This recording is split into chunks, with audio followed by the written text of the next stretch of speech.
Yes, but the first one was about handing out a card with a prayer on it. Right. And do you feel justified in that in the same way? Do you see a difference between the two things? Well, I really see it as giving out some Christian literature.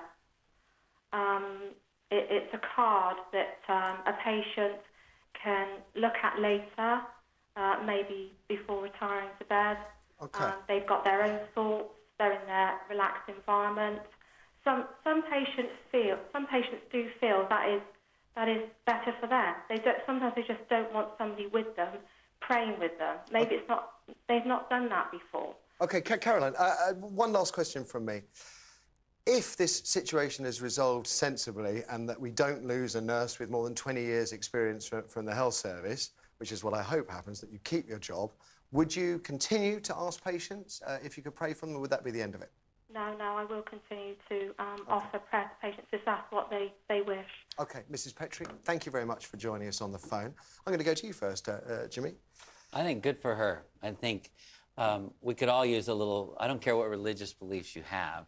I think, like you said, we all need prayers. And I also agree with her that it's not just a physical thing. I think the spiritual healing is an important part of the process. If she's broken the rules, though, I mean, rules are there to... What rules? What is so bad about saying, can I pray for you? In some cases, a lot of religious people believe that by asking the person that you're praying for acknowledgement of that prayer, it helps them with their faith to be healed. So I think that's a very cool point. An atheist friend of mine, Frank, last night, we had a big argument about this because he said he wouldn't want to be asked. He would feel that he was being pushed into a corner. And I said, I think you're being a little unreasonable. He said, no, I wouldn't like it. And I said, would you complain? He said, yes, I would complain.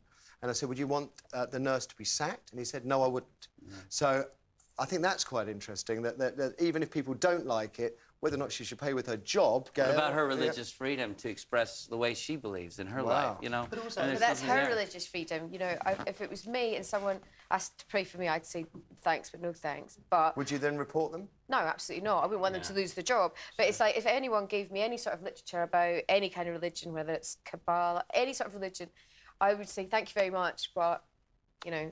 But I think that what she said was, you know, she'll pray for people, you know, because she thinks people needs it. But obviously that lady that she tried to pray for didn't want her to pray for it. So if someone approached her and said, you know, I know you're religious, would you pray for me? As opposed to her asking everybody. How will anybody know if you're religious if you don't tell them that you believe in something? The papers now, so she's all right now. But also, the thing about it I don't get, and maybe I'm just being stupid, which is very, very likely, but if you ask someone if, you know, should I pray for you, and they say no, isn't the kind of spiritual, honest thing to pray for them anyway?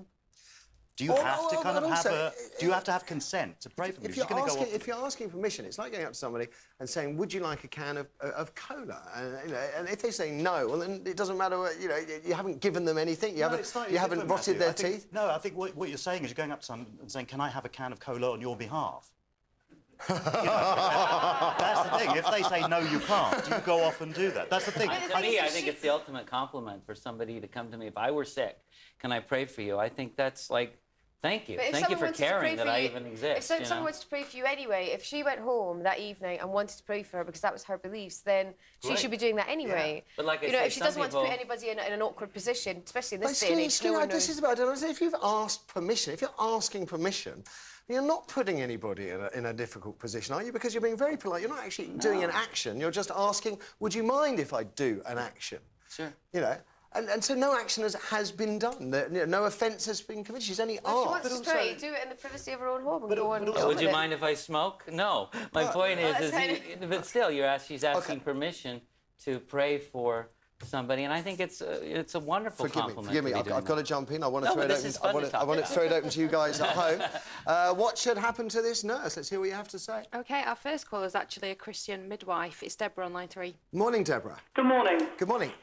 So, as a Christian and a midwife, what is your view here of Nurse Petrie? Well, I think obviously I agree with everything everyone has said in a way, and I don't think the nurse in any way should be she shouldn't be suspended. She certainly shouldn't lose her job. Right.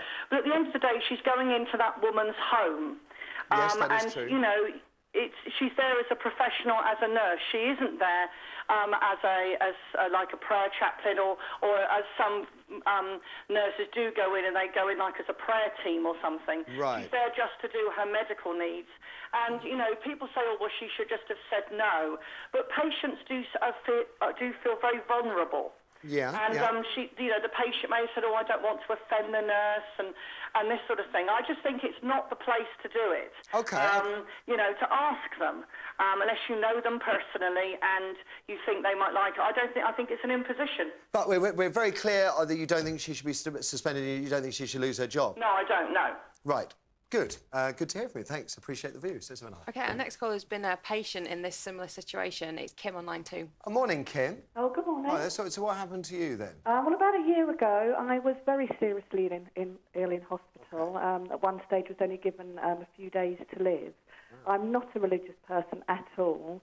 You could almost say I'm an atheist. And one particular night, I had a terrible night in hospital. I was in a lot of pain. I had sickness and diarrhoea, and the nurses were attending to me very well. And in fact, you know, I sort of almost expressed a wish to die because I was feeling so poorly. And one of the nurses, and I can remember her very, very well, obviously a complete stranger, she held my hand and she said to me, "Kim, I'm praying for you." And although not a religious person, I can't tell you how much that meant to me, mainly because I sort of felt here was someone that really did care. And I think it does go back to thinking they weren't just attending to my physical needs. Here was someone who was taking the time to sort of just spend a few minutes with me and was thinking of me. And that was just her way of expressing it. And I just think, how can anybody take offence to that? With you. Great tale. Thank you, Kim. Really appreciate it. I just got to say one thing about the context here. You know, it's a nurse, and it's a situation where people are ill, which may lead to death and all that kind of stuff. You know, if you're a bank manager at the end of a meeting when you went to kind of ask for a mortgage, kind of said, "Shall I pray for you?"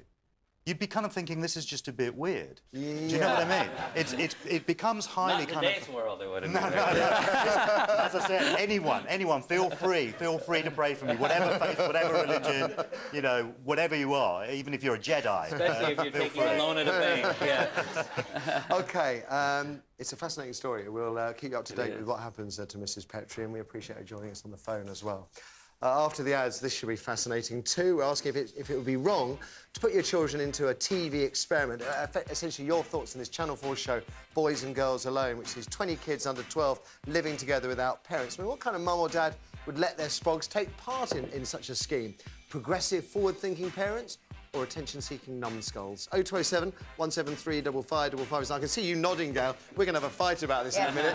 Would you put your kids up for something like this? Should social services get involved if they're not too busy running after Nurse Petrie? Your shout after the break.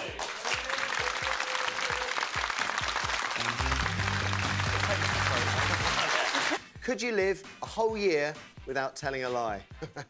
0207 173 5555 is the number to dial. Maybe lies are the key to us all getting along.